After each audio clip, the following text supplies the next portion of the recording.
How would you build the ultimate forward in modern football? No restrictions or limitations, just perfection. The electric pace of prime Ronaldo? The lethal finishing of Harry Kane? How about the elegant dribbling of 2011 Neymar? Seems unstoppable, right? An absolute cheat code. Well, these stats weren't actually what you thought they were. These are actually Kylian Mbappe's stats for Real Madrid this season.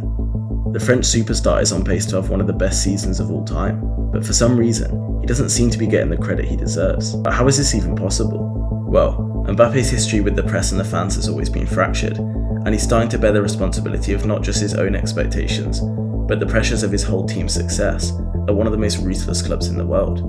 And he recently commented on his mental health, which wasn't received too well. But funnily enough, these comments were actually made after Mbappe surpassed his idol Thierry Henry to become France's second all-time leading goalscorer at just 26.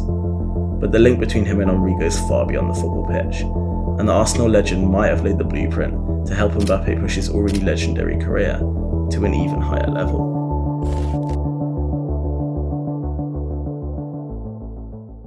Despite not winning anything, Real Madrid weren't terrible last season. In an injured side going through a transitional period, Mbappe still managed to shine. He outscored everyone in Europe and was in seriously good form all season long. His team just hadn't really figured it out yet.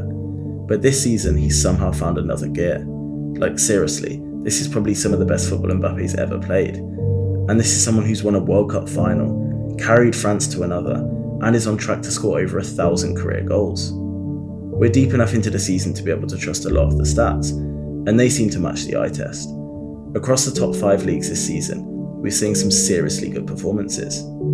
In the Prem, players like Haaland and Semenyo are dominating at the highest level. Apart from these two, it seems to be the midfielders that are running the league, with players like Caicedo, Xhaka and Gravenberch all being critical for their team's success. And that seems to translate to other leagues as well, across all ages and styles. In Serie A, for example, Nico Paz has continued his great form from last season as a young attacking mid, while someone like Modric is aging like fine wine as a workhorse in the middle for Milan. But some players seem to be playing at a whole different level.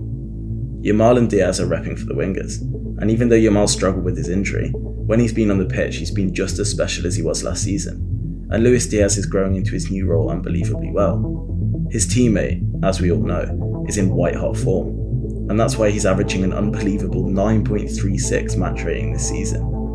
But right up there with Kane is the only other player averaging more than an 8.5, and he also happens to have played more minutes than any outfield player in Europe, and that's Kylian Mbappe. His game has somehow taken another leap, and his 13-game stretch to start the season is about as unstoppable as footballers can get.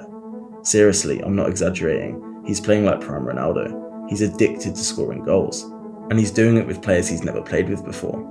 If he manages to keep this rate up, even just for the full season, he'll finish with 44 goals and 10 assists in the league alone, numbers that only a handful of players have ever managed to reach.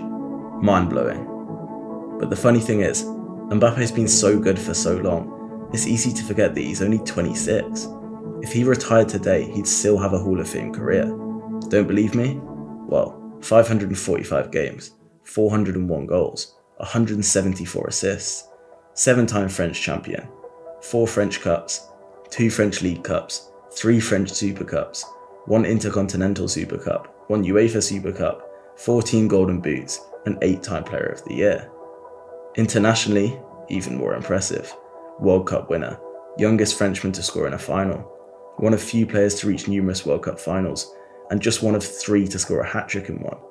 Nations League winner, France's 2nd all-time leading goal scorer, 6th all-time World Cup leading goal scorer, and 5-time French Player of the Year. He's one of the best French players of all time already, and France is one of, if not the best footballing nation of all time.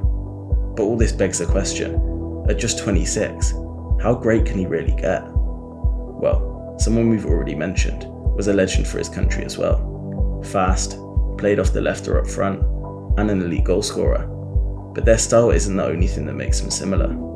If we look at both of the careers of Thierry Henry and Kylian Mbappe at 26 years old, they're nearly identical. Henry has scored slightly more, and Mbappe's surprisingly assisted slightly more. He's also won a few more domestic trophies, albeit in an easier league than the Prem, but plenty of silverware nonetheless. And what a trajectory to be on for Mbappe, going at the same pace as a footballing icon. But there's a catch. These are the numbers for Mbappe by 26. But Henry, they're actually his career stats. Sorry to mislead you, and not to take anything away from TT, because you do get players scoring at higher rates these days, but it just puts into perspective how ridiculous Mbappe is.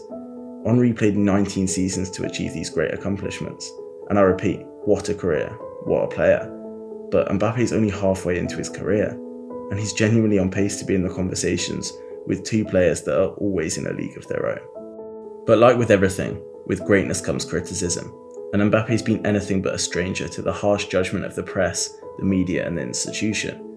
But unfortunately, this seems to be peaking this season, mainly because of his lawsuit with his former club, Paris Saint-Germain. Players have always struggled to get on with the press, but Mbappe's situation might be the epitome of this. In his recent interview with L'Équipe, he made some of his most controversial statements yet, implying that football fans are lucky they only attend the games and don't see any of the problems beyond the pitch.